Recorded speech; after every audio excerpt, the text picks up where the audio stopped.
बिस्मिल्लाहिर्रहमानिर्रहीम। आज का टॉपिक है सेंटर ऑफ मास। ये एक आम मुशाहिदे की बात है कि किसी भी सिस्टम का सेंटर ऑफ मास इस तरह हरकत करता है जैसे उसका तमाम मास उसी सिंगल पॉइंट में समा दिया गया हो।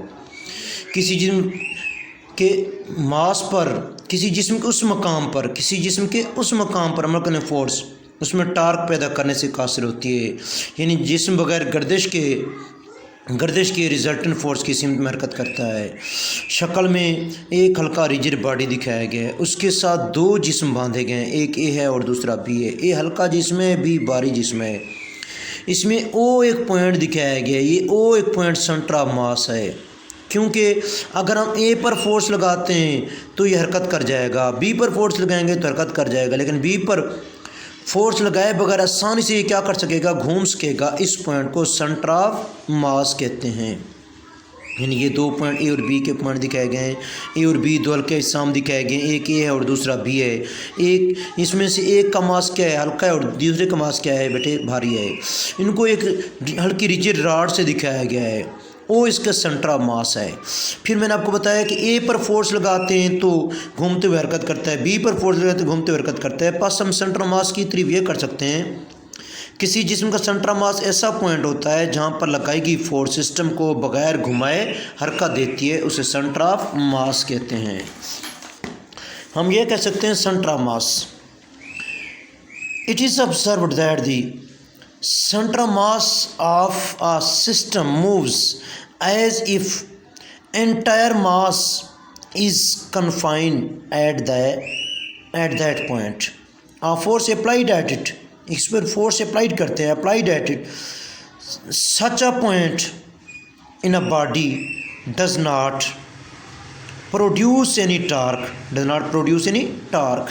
so we may say that the body moves in the direction of a net force without rotation. एक एक्सपेरिमेंट इसमें शो किया गया है। This is the experiment. Suppose there are present the two mass of body, one is light and second is heavy, and this is a light body, B is heavy body. It is connected with the rigid rod. This point O is shown. This point O show the center of mass. A applied force on A, it can rotate. Applied force on B, it can rotate with the force. But O is its center of mass. हम ये कह सकते हैं कि एक rigid rod, this is rigid rod, and two body masses which are A and B. A mass is less, B mass is greater, and O and on a point A applied the force, it will move in the direction of force. B, it will move in the direction of force. But O is center of mass. Center of mass now defined as center of mass of a system, such a point where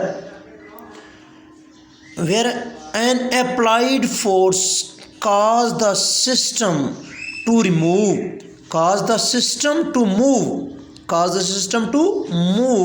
without rotation. घूमे बगैर उसी point पर हरकत करता है। is a point where the force causes the system to move without rotation is called the center of mass. अब centre of gravity से क्या मुराद है? सेंटर ऑफ ग्रेविटी, हर जिस्म जो होते हैं बहुत से पार्टिकल पर मुश्तमिल होता है। हर पार्टिकल का मास जो होता है नीचे की तरफ अमल करता है। आमतौर पर अमूदन पैरेलल फोर्सेस पर अमूदन और पैरेलल फोर्स नीचे की तरफ अमल करती है।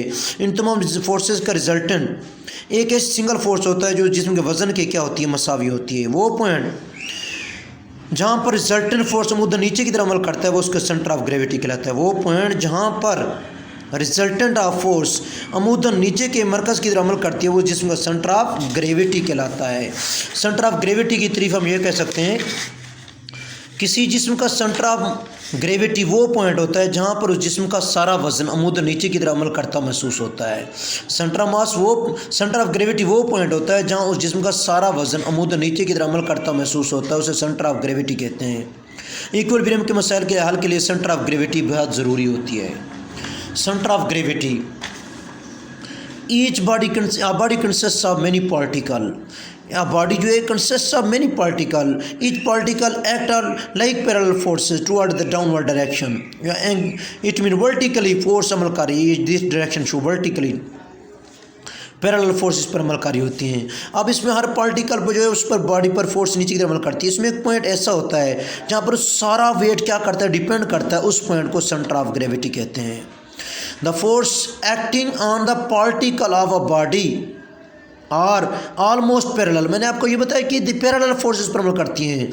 उसके बाद क्या होगा, the resultant of all these parallel forces, resultant of these parallel force का resultant is a single force होती है equal to the weight of the body, जो बॉडी के वेट के इक्वल होती है। A point where the resultant force act vertically downward is called the centre of gravity. A point where the whole weight of the body act downward is called the centre of gravity. Centre of gravity equilibrium की problem को dissolve करने के लिए क्या, हल करने के लिए, सोल्व करने के लिए क्या होता है, ज़रूरी होता है, इन्फॉर्मेशन को इंपॉर्टेंट होती हैं। It gives the useful information to solve the problem of the equilibrium। अब इसमें जो शॉर्ट क्वेश्चन बन रहे हैं, दो शॉर्ट क्वेश्चन बन रहे हैं। पहला शॉर्ट क्वेश्चन इसमें बन रहा है, सेंटर ऑफ मास की तारीफ करें। Centre of mass, define the term centre of mass. Page number 95 पर इसका आंसर मौजूद है, centre of mass. Centre mass की तारीफ, ये सेंटर मास की तारीफ की थी जिसमें सेंटर मास ऐसा पॉइंट है जहाँ पर लगेगी फोर्स सिस्टम को घुमाए बगैर हरकत देती है। सेंटर मास वो पॉइंट होता है जहाँ पर लगेगी फोर्स सिस्टम को घुमाए बगैर हरकत देती है।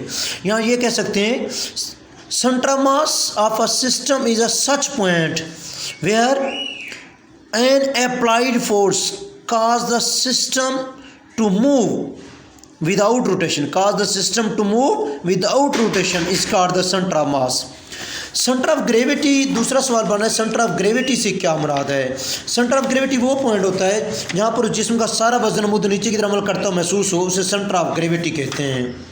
Centre of gravity is a point where the whole weight of the body acted downward vertically is called the centre of gravity. ये आज का टॉपिक था, इसको याद करना है। अल्लाह हाफ़िज़।